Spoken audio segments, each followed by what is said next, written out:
Well, the thing is we talked about this before. Like, when you lose a few, the morale is always, oh, it's not fun coming to the rink, and it's tedious. And as a coaching staff, you want to get back to work and work on the things that your team needs to work on. And the old saying, winning makes everything easier. The bus trips are shorter, and the meals are hotter and better tasting, and the players enjoy coming to the rink, and the coaches, practice seems to be a lot more fun. There's a little fun drill at the end of the day, and there's not that urgency. Well, we should work on one more thing, one more D zone drill, or one more neutral zone forecheck. But at the end of the day, we asked our team the other day, how do you spell fun? And a couple of them answered FUN, and my answer was hard work. Hard work gives you a win, gives you confidence, makes everybody feel better, makes everything go a lot smoother. Now, don't get me wrong, we've never put winning before anything. We don't worry about the end result, we worry about the process. But if you take care of, there's been times this year where we've worked very hard and played great game and didn't get the win, and we walked in and said, hey, it's exactly how we want to play, let's get back, continue the process and keep going. But we kind of have been dissatisfied a little bit as a group, with our up and down play as of late. So just getting back and having 7 different guys score goals was a big moment for us, a big game for us. And it also fed some of their confidence that, hey, I went to the blue paint and we were able to score goals, and we were able to get results, and in the end it proved well for the team as well. So I think that you have to move forward and try to build on that, and I think the group has to understand that if we play the right way, we'll get the right results. Now.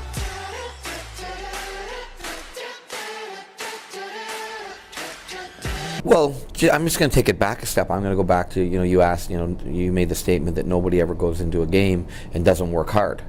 But the thing that comes to mind is everybody's standard, or where they set the bar, what they define as hard work, is a lot different. And we find that when players come out of minor hockey where coaches are unwilling or don't want to tell them that they're not doing it right, or and with today's millennial generation that everybody gets a trophy and everybody's taught that they're doing it just perfect and it's great.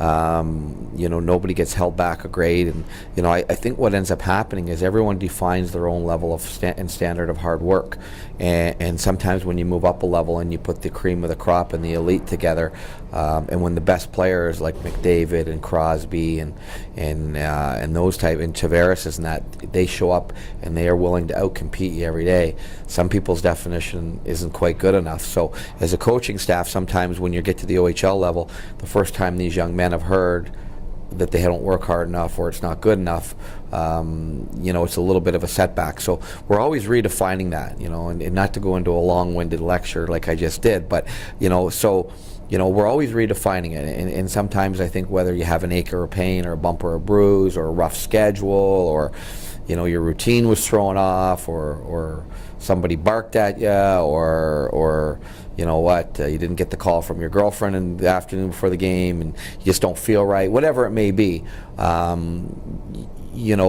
that's why some people have elevated play and then they have fall off in their play, where you'll see great performers who have consistency in their game, the Gretzkys, and they don't just rack up those points by accident. They're very highly talented, but they don't come easy and they work hard. So the biggest thing for me is establishing a standard that you're willing to accept individually and collectively as a group. So for me, when we say, well, we didn't work hard enough, and we have a definition of what hard work is. It's our puck pressure on forechecks. It's our puck pressure and all 5 guys coming back on the back check.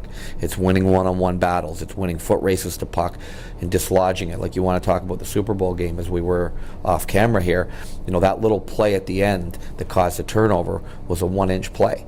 The defender from the rookie from New England command, and all he did was just bump shoulder to shoulder and dislodge the Seattle player 1 inch to gain the inside possession of the ball. Those are things we talk about in our game all the time. You just have to bump a guy 1 inch. It's not about running and putting a guy three feet into the stands or knocking him on his rear end. And it's just about dislodging him from the ice that you want to win in order to gain possession of the puck. And those are work ethic indicators that we ask for every game. And when they fall off for different reasons, and I was being a little facetious earlier, but for whatever reason it may be, your game falls off and your work ethic trails. And so you've got to find a way to be able to bring that back. feedback, and as a coaching staff, the motivation and the reminders that we can bring to the group in order to get that certainly helps the player.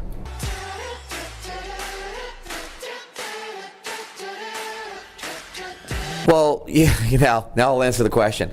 At the end of the day, yes, it is. We have to go in and understand what we're up against. We're sitting a little lower in the standings than we want to be. We're playing 3 teams that are directly behind us that are, as we reminded the group in practice this week, it's not only are they chasing that final spot, but they're setting their sights on us as we're setting our sights on a couple teams in front of us to try to move ourselves ahead of the pack. So, what we talked about last week going into Kitchener, 2 teams that were tied in the standings, and we didn't have the game we wanted, and it was disappointing. But it won't be disappointing if we learn from that and bring that this weekend, and as you said, have an elevated standard of play, the work ethic that we need to bring, and the compete level. I think then all of a sudden then we put ourselves in a better position to move up those standings. This is my home. Been there about 12 years. This is the tree that once shaded my backyard. And here's what happened when a storm blew through our neighborhood. Oh man, what a disaster. Fortunately, my wife knew just who to call. The experts at Balfour. So to recap, my home before the storm, my home after the storm. Or the way I see it, my home before Balfour, my home after Balfour. Balfour, your home, your life, our promise.